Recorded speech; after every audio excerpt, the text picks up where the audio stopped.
Pozdravljeni, veseli nas, da ste danes z nami. Tokratni webinar je namenjen vprašanju, s katerimi se srečuje vedno več podjetij. Kako učinkovito zaščititi procese in nadzorne sisteme, ki so ključni za delovanje organizacije. Operativna tehnologija je bila dolgo časa ločena od preostalega informacijskega okolja, danes pa njen vpliv na varnost in poslovno kontinuiteto postaje preveč pomemben, da bi jo lahko spregledali. Zakonodaja, predvsem Zakon o informacijski varnosti in direktiva NIS2, jasno opredeljuje, kaj morajo podjetja na tem področju urediti.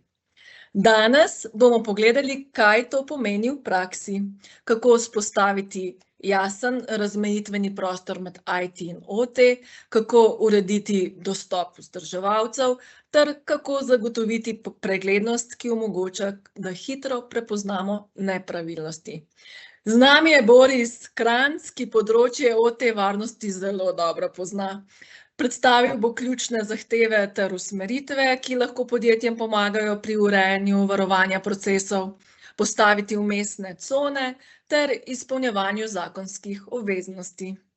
Predavanje bo trajalo približno 30 minut in ves čas lahko vprašanja postavljate v Q&A oknu, vidite ga zgoraj. Ob koncu pa bomo vsa ta vprašanja naslovili skupaj z Borisom. Posnetek današnjega srečanja boste prejeli v nekaj dneh na elektronski naslov, s katerim ste se prijavili. Tako, Boris, beseda je tvoja. Anja, lepa hvala za besedo tudi iz moje strani vsem udeleženim en lep pozdrav. Tam, od koder se javljam, sicer oblačno in meglovno, upam, da ste vi kje na sončku, pa da ste na lepšem. Torej, ja, Alja je že zelo lepo napovedala, o čem bomo danes govorili. Zdaj, za tiste, ki me ne poznate, čist mogoče na kratko, da se predstavim, sem specialist oziroma strokovnjak za kibernetsko varnost v Telekomu Slovenije, kot etični heker. Jaz bom rekel zdaj, vsi veste, da tisti, ki smo etični hekerji, v bistvu se ukvarjamo z kibernetsko varnostjo na nek način, s tem, da moja strokovnost je nekako v zadnjih 4-5 letih bila fokusirana predvsem na kibernetsko varnost v okoljih operativne tehnologije. Mogoče zaradi tega Alja tudi na začetku poudarila, da to področje zelo dobro poznam. Res je. Vem, da ste nedolgo nazaj bili z mojim sodelavcem Daliborjem Vukovičem, ki vam je predstavil malce ZINF v1, v bistvu v okoljih informacijske tehnologije, ker pa o okoljih operativne tehnologije lahko govorimo zelo na dolgo in na široko, smo pa rekli, dajmo pa to tematiko čist posebej in čist zase. Ja, NIS2, vsi vemo, kaj je bilo v NIS2 zapisano. Ja, to, kar danes v ZINF1 dejansko moramo spraviti nekako v življenje. In jaz bom rekel tako, v bistvu je zadeva taka, da moramo paziti na te stvari, ne samo v okoljih informacijske tehnologije, da bodo v skladu z zakonom, ampak prav tako v okoljih operativne tehnologije. Pred vami je kazalo vsebine, skozi katero tematiko se bomo danes prebijali v teh naslednjih 30 minutah. Zdaj, o osnovah operativne tehnologije ne bomo šli preveč na dolgo in na široko, ker verjamem, da vas je večina tistih in tisti poslušate, ki že malce poznate, bomo pa seveda nekatere osnove povedali in dali tudi poudarek tam, kjer je potrebno. Potem si bomo pogledali ključne razlike, kako je ZINF1 oziroma NIS2 vplival na zakonske zahteve, kaj konkretno pomeni ZINF1 za operativno tehnologijo, kako razmejiti informacijsko tehnologijo in operativno tehnologijo. Pogledali si bomo tudi nekaj malce več o privilegiranih dostopih v okolje operativne tehnologije, o posredniških storitvah za operativno kibernetsko varnost, ki jih moramo vključiti med IT in OT, in nekako si bomo pogledali roadmap za naslednjih 12 oziroma jaz bom kar rekel za nekatere celo mogoče 6 mesecev. Zdaj odvisno, kako ste po ZINF1, a ste že bili prej po ZINF-u subjekt ali ste zdaj na novo. Zdaj, kakšni so izzivi današnjih omrežij operativne tehnologije? Operativna tehnologija v bistvu zajema sisteme pa naprave, ki neposredno upravljajo fizične procese. To govorimo o proizvodni liniji, o energetskih napravah, recimo o vodovodni sistemi, do prometne infrastrukture, recimo semaforizacija na križiščih in tako naprej, je seveda vse del operativne tehnologije. Zdaj vsi vemo, da so ti sistemi tradicionalno bili ločeni, vsaj nekoč, od pisarniškega IT okolja in zgrajeni z dolgimi življenjskimi cikli. To pomeni naprave, ki jih vidimo trenutno tudi na sliki, recimo, kot so tako imenovani PLC in tako naprej, so kar precej stara oprema. Ja, glede na to, da sem prej omenil, da v bistvu na to temo zelo dobro poznam okolje operativne tehnologije, imamo na Telekomu tudi eno izobraževanje, kibernetska varnost v okoljih operativne tehnologije, ki traja 5 dni. In verjeli ali ne, v eni izmed prejšnjih skupin smo imeli enega udeleženca, ki je povedal, da imajo v svojem okolju več kot 18 let stare PLC-je, ne. A si zamislite, tudi Siemens pred 18 leti verjetno ni razmišljal, da se bo vse tako začelo združevati in na teh PLC-jih dejansko niti ne potrebuješ username pa passworda na nekaterih starejših, da prideš do tega, da zadeve lahko upravljaš, ne. Torej, govorimo seveda tudi o zelo specifičnih protokolih in zelo specifični opremi, kjer, kot vidite že iz slike, glede na to, da vidimo elektromotor, ne, tega v IT-ju ravno ne vidimo, oziroma krmiljenju nekega elektromotora in nekih temperaturnih senzorjih. Glede na povedano je seveda za to potrebno tudi specifično znanje.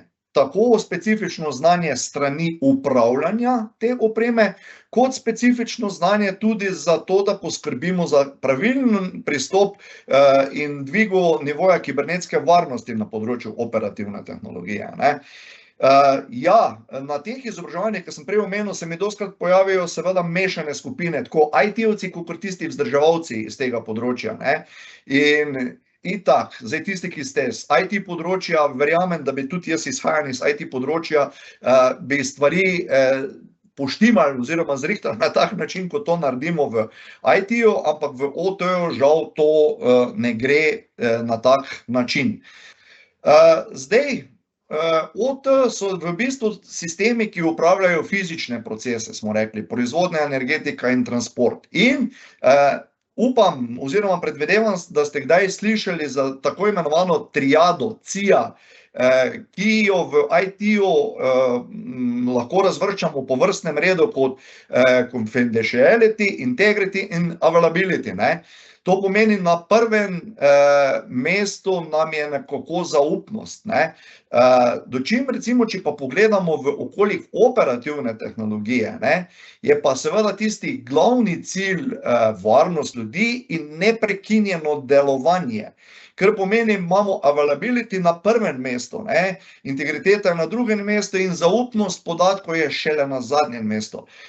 Če tako plastično pogledamo, nam je najbolj važno, da se procesi izvajajo v tovrstnih okoljih. In seveda zaradi tega moramo gledati tudi na to, da to okolje razmejimo oziroma postavimo v neko svojo cono in ga tudi tretiramo s stališča kibernetske varnosti malenkost, oziroma ne malenkost, moram kar reči, precej drugače, ne. Zdaj, tipične grožnje v sami proizvodnji so lahko iste kakor v IT-ju, govorimo o ransomwareu, predvsem pa hekerji računajo na to, da če bodo pridobili nadzor nad tovrstnim okoljem, da imajo pod nadzorom manipulacijo procesov. Zdaj, seveda, če govorimo o kaki špekulaciji oziroma o tem, da bi konkurenca naročila napad na neko konkurenčno podjetje, bi njihov cilj seveda bil izpad dobave, ne, ker če konkurenca ne more nečesa prodajati, si pa ti zanimiva, ne. In ja, tudi tovrstne napade dejansko doživljamo v realnosti, ne. Zdaj, kot sem že omenil, razlika je v življenjskem ciklu, ne. upravljamo te PLC-je, ki smo jih videli na prejšnji sliki, Human Machine Interface in vse ostalo opremo, ki jo najdemo v operativni tehnologiji, to dejansko izvajamo preko tako imenovanih SCADA sistemov. Tisti, ki se s tem ukvarjate, stvari malo bolj poznate. In kaj dejansko na teh SCADA sistemih zaznamo takšnega, ki bi lahko rekli, da je zelo ranljivo, je iz varnostnih pregledov, ki jih tudi sam izvajam na tem področju, vam lahko povem, da še danes najdemo SCADO na operacijskem sistemu XP, tudi starejši operacijski sistemi. In kako seveda vse te stvari zaščititi, da bo to, ne glede na to, da imamo tako stare operacijske sisteme, ne glede, da imamo tako staro opremo in da bomo nekako skladni z ZINF-1, ne? Zdaj, kaj je ZINF-1? Dejansko prenaša NIS-2 regulativo oziroma predloge v slovenski pravni red. In ZINF-1 velja od 2025 naprej, to pomeni zdaj ZINF verzija 1 v bistvu je veljavna in če dobite inšpektorja, vas že lahko povpraša, kako imate te stvari urejene. Zdaj seveda za tiste, ki so bili zavezanci do sedaj, je še to toliko bolj v veljavi, kot pa za tiste, ki bodo zavezanci postali šele sedaj. Naj vas spomnim na datume o samoprijavi, če še se niste samoprijavili. Glede na to, da vas je več kot 1500 novih zavezancev, močno svetujem, da samoprijavo na URSIV-u naredite pred 19. decembrom. Ne čakati na zadnji dan, ker če vas bo 1500 navalilo zadnji dan, zna tudi ta portal, pa upam, da ne, mogoče počepniti in znajo biti težave, ne. Vem, ker hodim po terenu, da veliko novih zavezancev in obstoječih zavezancev je že samo prijavo dejansko uredilo in jaz pravim temu, potem spimo bolj mirno, ne. Zdaj, kdo so seveda zavezanci, ključni, pomembni subjekti v kritičnih sektorjih, kot je energetika, zdravstvo, transport, komunale in tako naprej. Seveda, tokrat se morate sami prepoznati, sploh tisti, ko ste v bistvu, ko imate del operativne tehnologije, vas je kar večinoma razna proizvodnja podjetja, mogoče niti ne to, ampak ostali, ki ste pa del neke kritične infrastrukture ali pa pomembni subjektov in imate operativno tehnologijo, pa definitivno ste zavezanci lahko, ne. Kakšne so obveznosti, upravljanje tveganj, varnostna dobavne verige, tlele je veliko poudarka, kot forenzik vam lahko povem tudi, da dejansko iz konkretnih primerov imamo primere, ko so hekerji preko dobavne verige vdrli v bistvu v neko podjetje, ki v osnovi niti ni bilo ciljano, ampak ker je v dobavni verigi neke stvari imel slabo urejene, so hekerji to seveda izkoristili, ne. Ena izmed takih obveznosti je tudi poročanje o incidentih. O tem vam je verjetno že Dalibor kaj povedal na prejšnjem predavanju. Redne revizije, letni varnostni pregledi, vsako leto bo trebalo narediti varnostni pregled tako v IT okolju, kot v okolju operativne tehnologije, ne. In tisto, kar jaz pravim, ponavadi vsi začnemo se pogovarjati, koliko bodo pa kazni, ne. Ampak jaz pravim, kazni, sej je zanimivo slišati, koliko nas lahko oglobijo inšpektorji, če da ne bomo imeli stvari poštimani tako, kakor morajo biti, ampak jaz še vedno dajem na prvo mesto, naj vas bolj skrbi, koliko vas bojo oglobili hekerji, če vam pridejo v okolje operativne tehnologije in prevzamejo nadzor, recimo, ne, nad vašimi procesi. Skratka, ena izmed poglavitnih stvari, ki pa jo jaz izpostavljam na tem predavanju, ker govorimo o operativni tehnologiji, je pa tudi enakovredna obravnava informacijske tehnologije in operativne tehnologije. OT v bistvu ni več neka siva lisa, ne. Dolgo časa je bilo tako, kot smo že na začetku rekli, operativna tehnologija v bistvu je včasih bila svoj, če lahko temu rečemo, peskovnika, ne, in je bila ločena dejansko od informacijske tehnologije. Zdaj po novem več ne moramo govoriti o tem na tak način, zdaj moramo dejansko ovrednotiti enakovredno operativno tehnologijo, kakor informacijsko tehnologijo. Čeprav, kot smo pa povedali že prej, je pa treba razumeti, da operativna tehnologija niti približno ni ni tak svet, ko ga imamo v informacijski tehnologiji. Poudarek je na inventarju OT sredstev in kritičnih procesov, ne. Zahteva je po razmejitvi informacijske tehnologije in operativne tehnologije. In seveda varni povezljivosti in nadzoru dostopov. O nadzoru dostopov bomo danes malce več povedali, ko bomo govorili o privilege access managementu, ne. Ja, povečana je odgovornost tudi vodstva. Ravno včeraj sem bil pri eni stranki na sestanku, ne, pa mi je eden izmed direktorjev rekel, saj sem vse živo podpisal, da sem za vse odgovoren, zdaj bom še pa pač za to, ne. Ja, res je, verjamem, da nekako ni glih, če mene vprašate, ni pa je prav, ne, da so zdaj direktorji tisti, ki so odgovorni za neko operativno tehnologijo, tudi kaj se tam dogaja, ne, ampak verjamete, v svoji karieri sem imel veliko primerov, ko so tisti, ki upravljajo operativno tehnologijo ali pa informacijsko tehnologijo, velikokrat rekli, ja, veš, našli ste pri nas pomanjkljivosti, mi smo to vodstvo vse obrazložili, ampak direktor je rekel, lej, a kaj ne dela, ne, vse dela, zakaj bi investirali nekaj. Seveda je za razumeti tudi management, tisti, ki upravljajo z denarjem, da tudi oni po svoji strani nekako skrbijo, da ni nekih dodatnih izdatkov, ampak seveda zdaj se je na podlagi tega naredili tudi to, da se je vsa odgovornost vrgla na vodstveni del.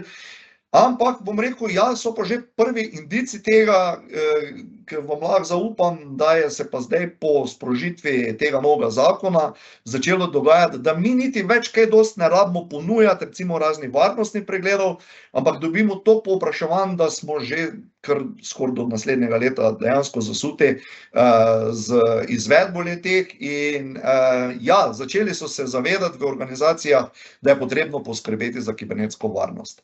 Zdaj, če še malo pogledamo zgodovinsko operativno tehnologijo. AirGap, kaj pomeni? Pomeni, operativna tehnologija je bila svoje področje, informacijska tehnologija svoje področje. Če si na nekem PLC-ju želel neke spremembe, si dejansko mogel iti z inženirsko delovno postajo, se direktno priklopiti na PLC preko RS-232 ali pa RS-485, si spremenil nastavitve in to je bilo to. To pomeni, hacker bi dejansko v takem primeru mogel imeti kvečjemu fizični dostop do naprave, da bi jo lahko manipuliral, ne. Kaj imamo pa danes? Danes pa imamo te naprave že dejansko povezane kompletno preko, v večini, ne povsod, v večini preko informacijske tehnologije. Zakaj? Zaradi tega, da dejansko lahko zunanji izvajalci dostopajo in oddaljeno optimizirajo procese, nam pomagajo, če pride do kakršnihkoli težav in tako naprej. In tipične napake, ki jih najdemo na tem področju in sem jih deležen v okviru varnostnih pregledov, ja, čeprav mogoče bo za koga slišati malce čudno, ampak mesec dni nazaj najdel omrežje, kjer imajo en VLAN, en segment, v katerem je računalnik direktorja, računalnik tajnice in neka naprava, ki je del procesnega dela, ja. To pomeni, če hekerji pridejo do, recimo, računalnika tajnice, imajo dostop tudi do shale. In ja, zdaj zunanji izvajalec tega podjetja, te organizacije je trdil, da imajo za varnost poskrbljeno. Načeloma ja, z NAT-om so omejili zunanji IP pa notranji IP naslovni prostor in je na nek način res poskrbljeno, samo ne pa tako, kakor zahteva zakon ZINF-1 in kakor zahtevajo neki osnovni standardi, ne. Zdaj, cilj seveda je jasna ločitev teh con, kar si bomo pogledali na kratko v nadaljevanju, minimalni nujni prehodi in kontrolirana komunikacija. ZINF-1 zahteva kontrolirano komunikacijo, predvsem komunikacijo od zunaj, pa se bomo kasneje na eni shemi tudi pogledali, kako poteka kontrolirana komunikacija. Torej, ključna je segmentacija omrežja in vpeljava tako imenovane industrijske demilitarizirane cone med informacijsko tehnologijo in operativno tehnologijo. Purdue model. Ja, kolikrat sem jaz to v zadnjem letu omenil, zdaj že Alja čisto razume, a je tako, Alja, točno že veš, kaj pomeni Purdue model? Ja. Verjamem, da tudi že vsi ostali vejo, kaj je Purdue model. Dobro, res, da mogoče se ga, Alja, še nisi naučila na pamet po nivojih, a ne? Ampak ja, Purdue model, to, kar vidimo dejansko na predstavitvi, nam točno določi, kako bi morali omejiti IT z OT-jem. Nivo 5 in 4 nam dejansko predstavljata IT. Nova je industrijska demilitarizirana cona, ki jo vpeljamo zato, da zagotovimo zakonski podlagi ZINF-1 in potem seveda razmejitev znotraj operativne tehnologije po nivojih. Nismo samo teoretiki, dejansko pri naših strankah ravno v tem trenutku izvajamo točno to, ker so imeli prej kar nekaj segmentov namenjenih za OT, nekaj segmentov namenjenih za IT. Ne? In zdaj, če gledate, da imate na vrhu neko požarno pregrado, ki to vse šofira, če sem lahko domač, je kar malo tako videti, kako bomo pa zdaj mi to vse nekako dodali nek IDMZ, pa neke posredniške storitve. In lahko vam povem, da je stvar kar precej preprosta. Pomeni vpeljava dodatne požarne pregrade med IT in OT, povezovalni segment in na tej novi požarni pregradi dejansko preprečimo kakršnokoli komunikacijo med IT-jem in OT-jem. Zdaj, če vidite, pomeni vsa komunikacija dejansko mora potekati med posredniškimi storitvami. To pomeni, imamo posredniške storitev za oddaljene podporo, posredniške storitve za zrcaljenje aplikacij, popravkov, spletni servisi, karkoli v bistvu iz operativne tehnologije dejansko nič več ne more iti direktno v informacijsko tehnologijo, kaj pa mislite v internet, tja pa lahko gre. Ali ja, pa me boš popravila kaj, pa lahko gre v internet iz OT-ja. Ne sme, ne? Ne, niti podrazno, ne. Seveda komunikacija z internetom niti podrazno ne sme biti direktna, torej vse gre čez posredniške storitve. Jaz bom rekel, tudi strošek ni tako grozen. Ne govorimo takoj, da morate pa zdaj nabaviti, zato da boste to razmejili, da morate nabaviti, ne vem, dodatne požarne pregrade, če damo v paru, pa da je to zdaj takoj 30, 40, 50 tisoč. Niti podrazno. Imamo v Telekomu fajn Fortinet požarne pregrade z licencami, ki seveda poznajo tudi protokole v operativni tehnologiji in bom rekel, tudi samo to povezovalni segment in razmejitev, pustimo tiste segmente, ki jih že imamo v operativni tehnologiji, naredimo tako dejansko z lahkoto. In ravno delamo to v eni izmed organizacij, pripravili smo reorganizacijo omrežja oziroma redizajn omrežja in tudi uvedli smo dodatne požarne pregrade, dodatna stikala, da res imajo proper narejeno. In zdaj, če tako gledate, v bistvu skoraj, ampak ne, skoraj dobivamo tisti air gap, razmejitev med IT in OT. In je bentiš, če lahko to rečem, če bo hekerjem tlele, če vse to uspelo priti, polih pa že skoraj lahko spustite v okolje operativne tehnologije, ker pol so res dobre. Zdaj, rekli smo ločeni VLAN-i, požarne pregrade med nivoji, posebej med level 3 in IT, to smo rekli v industrijski demilitarizirani coni. Operativna tehnologija. V industrijski demilitarizirani coni imamo posredne povezave, historian strežniki, jump strežniki, aplikacijski proxy in tako naprej. Prepoved neposrednih povezav, tudi če govorimo o RDP-ju, pomeni, če se vam od zunaj nekdo poveže na vašo požarno pregrado preko VPN-ja, pa potem, da direktno pride iz IT-ja z remote desktopom na neko napravo v OT-ju, ne, to ni več vredno. Probal sem se nekako kar malo izogibati, kaj vam bodo inšpektori pogledali, recimo, in če vam bojo tlele pogledali skozi prste, ne, inšpektori zelo dobro poznajo ta Purdue model in komplet vse, ker so bili tudi pri nas na izobraževanju in smo to zadevo dobro obdelali in vam bodo znali tudi pregledati konfiguracije požarnih pregrad, če bo že to potrebno, ampak držati se treba teh osnovnih stvari. Seveda ne smemo kar spustiti recimo politik, ki jih je potrebno napisati na požarnih pregradah, to pomeni deny oziroma nemogočen dostop mora biti po defaultu, odpiramo tisto, kar je nujno potrebno, ampak spet ne med IT in ne OT, ker želimo seveda zagotoviti skladnosti ZINF-1. Dovolijo se le nujni protokoli, to pomeni ne spuščamo vsi protokola, recimo, sploh ne spuščamo v okolje operativne tehnologije, ker telefonija po defaultu nima kaj v okolju operativne tehnologije iskati, recimo, ne. In res dovolimo samo tiste protokole, ki so nujno potrebne. Glejte, tule imamo zdaj en konkreten primer, kako bi izgledal dostop preko posredniške storitve. Kaj to pomeni? Ja, saj vem, zdaj boste glede na videno rekli, kako kompliciramo. Ja, zdaj treba se odločiti, ne.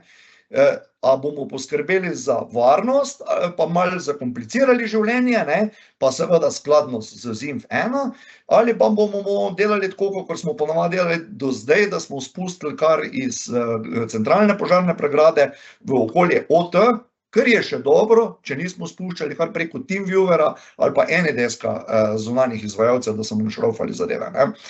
No, skratka, tule imamo primer, ko recimo inženir želi iz okolja IT spremeniti, optimizirati nek proces v OT-ju. In tukaj vidite, nek inženir se mora povezati najprej v industrijsko demilitarizirano cono na posredniško storitev remote desktopa. To pomeni, na tem remote desktopu ima tudi lahko vsa svoja licenčna orodja in ne rabi skrbeti, če je slučajno njegov računalnik okužen, kako bo recimo optimiziral procese v OT-ju, a bo zdaj imel dostop, a ne bo, ker stvari laufajo dejansko v industrijski demilitarizirani coni. Iz remote desktopa v IDMZ-ju potem inženir nadaljuje svojo pot do virtual desktop serverja, ki je v OT-ju. In od tukaj naprej dejansko upravlja iz neke skade procese in to je edina pravilna pot. Seveda imamo tudi obratno pot, ki pa je danes ne bom povedal, bom pa povedal v kaki naslednji priliki, ali pa če pridete k nam na šolanje, kako prenesti podatke iz OT-ja dejansko v okolje informacijske tehnologije. Tako da en tak mal vzgib, da vas bo mogoče interesiralo, da se tudi naslednjič udeležite takega predavanja, ne. Zdaj, seveda, če še se vrnemo samo trenutek nazaj na tole shemo, kaj pa, če nekdo dostopa od zunaj, recimo, da imamo zunanjega izvajalca, ki dostopa v okolje operativne tehnologije. Takrat pa govorimo o posredniški storitvi, ki zahteva, da imamo kompletno revizijsko sled. Če čitate ZINF-1, boste not zasledili, da se zahteva kompletna revizijska sled, kaj nekdo od izvajalcev izvaja v vašem okolju. Tako informacijske tehnologije, kakor okolju operativne tehnologije. Pomeni zdaj za primer, če bi nam Siemens, zdaj upam, da bom dobil kaj od Siemensa, kake bombončke, ki jih toliko reklamira, ali pa Sharp, ali pa ABB, ali pa kdorkoli, se nema veze, da so naši vzdrževalci operativne tehnologije, in če želimo, da recimo nekdo od podpore dostopa do naših naprav, mora to po ZINF-1 narediti na tak način, da mi čez 3 mesece lahko pokažemo nekomu, aha, vstopil je takrat pa takrat, kliknil je to pa to, vpisal je ukaz ta pa ta in potem pridemo do zaključka, da v bistvu rabimo nek PAM, Privilege Access Management. V Telekomu Slovenije vam lahko ponudimo, imamo vsaj dve rešitvi Privilege Access Managementa, ampak ne bi danes delal ravno reklame, ker nisem niti tako čist prodaja, ampak sem pre-sales, ampak vam lahko seveda s tem pomagamo. Privilege Access Management je dejansko ta stvar, ki vam zagotavlja revizijsko sled in na koncu koncev lahko tudi celo so tako sofisticirane stvari, da lahko pogledate video in vidite, kaj je nekdo od zunanjih izvajalcev klikal, kaj je vpisoval in tako naprej. Gre tudi malo za nadzor nad tem, kaj vam nekdo izvaja, lahko v bistvu z Privilege Access Managementom omejite, do česa vse ima dostop, lahko omejite, katere protokole lahko uporablja, skratka zelo širok spekter, kaj nam PAM omogoča. PAM je kot posrednik, dejansko govorimo o nekem jump hostu, kjer imamo preverjene in odobritev dostopa. Sejni recording je dejansko nujen, zato da imamo revizijsko sled in seveda začnemo z načelom najmanjših pravic. Odobrimo PAM dostop zunanjemu izvajalcu, takrat, ko je to nujno potrebno. Ja, ena izmed posredniških storitev je tudi recimo SOC, v primeru Telekoma to imenujemo Center kibernetske varnosti in odpornosti, Anomaly Detection System in Managed Detection Response. Zdaj vemo, da ZINF-1 zahteva tudi, da imate nek XDR, EDR rešitev in tako naprej. Zdaj tisti, ki poznate stvari, kam pa lahko na nekem PLC-u namestimo XDR? Ja, ne moramo ga, ne? Kam lahko na nekem human machine interfejsu ali pa na neki skadi, ki je starejši, ki laufa na starejšem operacijskem sistemu, namestimo nek protivirusni program? Ja, tudi ga ne moramo, ne? Zato za okolja operativne tehnologije imamo tako imenovane rešitve, ki se jim reče Anomaly Detection Systemi. Recimo v Telekomu eden izmed takih Anomaly Detection Systemov, Nozomi Networks, ena najnaprednejših rešitev, recimo, ne, za katero pripravljamo in bodite v stiku z nami tudi zelo ugodno cenovno rešitev v kratkem. In z tem sistemom dejansko pregledujemo, ugotavljamo, kakšne so anomalije v okolju operativne tehnologije. Seveda vse to, kar spremljamo, lahko vozimo tudi v naš ta Center kibernetske varnosti in odpornosti, kjer vam naša ekipa 24/7 nadzira tudi okolje operativne tehnologije. V Telekomu Slovenije to znamo, dobro poznamo to tehnologijo in smo tudi eden izmed redkih centrov, tako imenovanih SOC-ov, ki obvladuje OT okolja. Seveda skladnost z ZINF-1, pogodbe, SLA, vse ostalo, vsi standardi, ki se zahtevajo za takšne SOC-e, vam jih v okviru Telekoma lahko ponudimo. In če gremo proti koncu, roadmap 12, nekatere še samo 7 mesecev, ne? Če imate okolje operativne tehnologije, še enkrat bi opomnil, ne pozabite izvesti samoprijave na spletni strani URSIV, a ne, ki je potrebna do 19. decembra, pomeni tisti, ki ste po ZINF-u že bili subjekt, imate do 19. junija čas, da stvari poštimate tako, kakor morajo biti. Tisti, ki pa ste na novo po ZINF-1 subjekt in ste zavezanec, morate pa poštimati zadeve do 19. decembra. Ampak želel bi vam povedati nekaj. Sodelujemo tudi z podjetji, z organizacijami, ki pripravljajo razne dokumentacije. Zavedati se morate, da vas je cirka 1500 zavezancev, po novem, ja. In nekatere teh organizacij, ki pripravljajo dokumentacijo, nam že zavračajo za naslednje leto kakršnekoli nove projekte, ker več ne zmorejo. Računajte, če je takih podjetij, rečemo tudi, če bi jih bilo 20 v Sloveniji, pa mislim, da jih ni, če rečemo, da jih je 10, pomeni za naslednjo leto vsako tako podjetje mora pripraviti 150 dokumentacij, če bi vsi bili brez tega. To je teoretično nemogoče, kamoli praktično. In ne odlašajte predolgo. Tudi, kar se tiče tehničnega dela, razmejitve IT, OT-ja, ne odlašajte predolgo. Ker tudi na Telekomu, recimo, jaz bom rekel čisto, če mi zdaj trenutno ponudite 50 000 evrov za izvedbo varnostnega pregleda, pa ga želite imeti do konca leta narejenega, vam skratka moram reči, hvala lepa, mi ne. Smo popolnoma zasedeni za letos, tako da ne čakati predolgo. Projekt segmentacije, uvedbe OT, DMZ, PAM, vklop nadzora, SOC, testiranje, incidenti, scenariji in vse ostalo, kar spada zraven. Če povzamemo, OT kibernetska varnost je zdaj tudi zakonska obveznost, ne samo več tehnična debata, ne. Purdue model, PAM sta načina za obvladovanje tveganj, ni pa še to vse. Je še kar širok spekter in širok nabor, lahko bi še na dolgo pa na široko o tem debatirali, pa vidim, da me bo Alja počasi začela žugati, da sem že krepko prekoračil čas. Upam, da se ne dolgočasite. Posredniške storitve lahko pomagajo zapolniti vrzel v znanju in resursi. Naslednji korak izberite eno prioriteto in jo začnite naslavljati že danes. Tule na desni imate še datume, o katerih sem že povedal. Zdaj pa, Alja, imava kakršnakoli vprašanja? Super, hvala, Boris, za super predstavitev in res take jasne razlage. Tako kot je Boris omenil, sedaj prehajamo na del, ki je namenjen vašim vprašanjem in komentarjem in vabljeni, da jih vpišete v Q&A okno.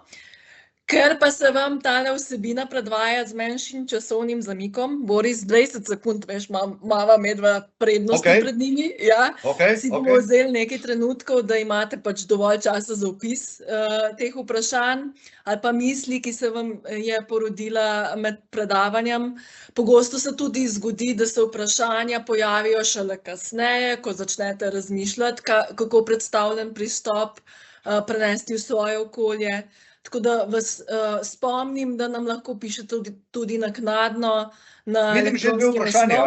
Vidim že dve vprašanji. Ja, jaz bi kar začel odgovarjati. Ok, dobro, deva, no. Miha sprašuje, pozdrav, je ločitev IT in OT nujna izključno s fizičnim firewallom? Ja, definitivno. Če gledamo Purdue model, definitivno moramo zadevo ločiti z fizičnimi firewalli.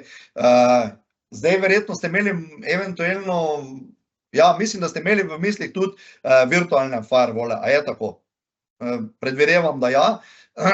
Ja, tudi virtualni firewalli bi lahko bili, ampak mora pa biti seveda fizično strežnik recimo ločen za operativno tehnologijo. Govorimo o posredniških storitev. Vmes sem videl tudi vprašanje, kaj pa cloud-based rešitve pa storitve. Ja, glejte, tudi cloud-based rešitve se dajo, s tem, da treba pravilno v obratni smeri posredovati informacije v posredniške storitve in potem od tukaj naprej v oblak. Vedno, nikoli ne sme biti komunikacija direktno med oblakom in oziroma med internetom in operativno tehnologijo. Čisto konkretno, kako v praksi izgleda revizijski pregled, kaj vse mora uporabnik v pregledu predstaviti, pokazati, demonstrirati, dokazati inšpektorju. Ja, zdaj jaz vam vem povedati, kaj vam jaz lahko postavim. Glejte, tako je. Eno je inšpektorski revizijski pregled, drugo je pa varnostni pregled. Jaz vam povem za varnostni pregled, kaj vse vam bom jaz zahteval pri vas, recimo, če ne bomo mogli izvajati klasičnega varnostnega pregleda. Klasični varnostni pregled namreč pomeni, da in ga izvajamo samo v času, ko imate remont, recimo, takrat izvajamo na klasičen način, skeniranje omrežja in vsega ostalega, ki niso zaposleni vključeni zraven. Sicer delamo analizo z neinvazivnim načinom pregleda, pomeni, prinesemo opremo, okolje operativne tehnologije v LAN, speljamo na mirror port in tam vidimo, s kom kdo komunicira in tako naprej. Je kar nekaj primerov. Vidim, da še omenjate revizijsko sled. Kaj konkretno to pomeni? Logi dostopov, logi VPN povezav in tudi kaj je nekdo izvajal. To pomeni revizijska sled. Vse vam pravim, Privilege Access Management, če se boste malo pogledali na internetu, boste dobili odgovor, kaj vam ponuja vse Privilege Access Management. In tam boste videli, da dejansko imamo nadzor, ker vam pravim, na koncu lahko vidite video, kaj je zunanji izvajalec klikal, vpisoval in vse ostalo noter. Je možno urediti MFA za operaterje OT preko centralizirane storitve v luči nujnosti segmentacije izolacije? Ja, lejte, ampak na svojem sistemu. Zdaj, ko govorimo o industrijski demilitarizirani coni, govorimo, da imamo, ker če poznate IT, v IT-ju imamo domenski kontroler, AD in vse ostalo. Za operativno tehnologijo moramo kot posredniško storitev imeti svoj domenski kontroler, svoj ID, AD, ločene račune in tako naprej. Ker kaj vidimo namreč v organizacijah? Vidimo veliko tega, da ima organizacija recimo account za podporo in če dam primer nas, account Telekom. Na ta account pa delajo Boris, pa Janez, pa Aleksandar, pa Matevž, pa ne vem kdo vse. V bistvu bi morali imeti za operativno tehnologijo na AD-ju kreiran account za vsakega izmed zunanjih izvajalcev. In tudi seveda sklenjeno pogodbo, v kateri piše, da je zunanji izvajalec dolžan obveščati, če recimo Boris Krajnc zapusti Telekom Slovenije, da se na AD-ju ta account umakne. S tem pridobimo dejansko konkretni nadzor nad tem. In tukaj vidimo tudi potem multifaktorsko autentikacijo v tem ključu, ki je pa seveda zdaj že na samem jump serverju potrebna in tako naprej. Kateri argumenti s terena največkrat prepričajo vodstvo, da se v segmentacijo splača vlagati? A sem lahko čist odkrit? Argument, ki zdaj trenutno prepriča vodstvo, je to, da so odgovorni za vse in da so kazni visoke. Čeprav jaz vedno pravim, to ne sme biti glavni argument. Glavni argument mora biti ta, da v bistvu vodstvo prepričaš, kaj pomeni, če bojo hekerji prevzeli nadzor nad kompletno distribucijo nečesa, recimo, ne? In ko se vodstvo začne tega zavedati, kar vidimo, kot smo omenili tudi skozi predavanje, ne, so začeli strani vodstev nas bombardirati. Dajte nam preveriti sisteme, dajte preveriti, če imamo mi to poštimano in tako naprej. Ne? Glede na vprašanje od Mihe, je to zakonsko zahtevano ločitev ali samo brez practice, zakonsko zahtevano ločitev, ja? Jaz ne maram zakonov, jaz ne maram brati zakonov, ampak verjamete, da moraš prebrati marsikaj od tega ZINF 1 in tam zelo dobro piše. Ali je potrebno imeti revizijsko sled tudi, če sta OT in IT dela ločena, če je potrebno? Ja, vsekakor. Ali je dovolj spremenjena verzija aplikativne programske opreme ali kako drugače? Glejte, revizijsko sled je po zakonu dober imeti. Mislim, ne dober, se zahteva. Jaz bom rekel, kakšna tako vprašanja, mislim, da brez vsakega problema postavite tudi na URSIju, ampak vam jaz povem, da vam bojo sigurno zahtevali revizijsko sled, lahko postavite na URSIju in če bodo vam inšpektori iz URSIva rekli, tako pa tako je, potem lahko rečemo, ne morete reči, Krajnc iz Telekoma je rekel, da mogoče pa ne rabimo, ne. Dajte njih vprašati, tako da boste dobili najbolj konkretne odgovore. Če imamo znotraj OT več različnih naprav, bolj kritičnih, naprimer čistilna naprava, sončne elektrarne in podobno, morajo biti te ločene na različne volane. Ja, lejte, jaz bom rekel tako, delamo zdaj trenutno v tem eni organizaciji, kjer imajo sprejem nečesa, začetno obdelavo nečesa, drugo, tretjo in jaz pravim, v sprejemu imamo ločeno celico. V tej celici imamo pa vsaj 3-4 VLAN-e. Pomeni, en VLAN so PLC-ji, drugi VLAN so Human Machine Interface, tretji VLAN je nadzor, četrti VLAN je, pa se vleče čez vse celice. Ja, vse lete, VLAN-i vas pa stanejo kaj? Nič, ne? Sam narediti jih je treba, skreirati jih je treba, skonfigurirati, pravilno načrtovati in potem imate zadeve zelo pod kontrolo. Ali je data dioda zadostna zaščita za prenos sredstev za podatkov v smeri OT? Ni zadostna po Purdue modelu, je pa vsekakor priporočljivo, če imate data diodo. Ja, zaščiteni pred, samo trenutek, OT v smer IT, tako da je OT celoviti zaščiten pred vsakim dostopom ali morebitno okužbo do naprav OT-ja. Kaj pa v obratni smeri iz OT-ja moramo tudi računati, da se lahko okuži kaj v smeri IT-ja iz OT-ja, recimo, ne. Lejte, jaz pravim tako, Purdue model naj vam bo referenca, ja. Čeprav po Purdue modelu seveda lahko uvedete tudi data diode. Ampak jaz bom rekel, vse kaj data dioda je v bistvu na nek način požarna pregrada, ne. Zdaj, kolikor sem prej rekel, Fortinet unta mali, ker med IT-jem, OT-jem vi ne rabite prenašati, ne rabite imeti 10 giga throughputa.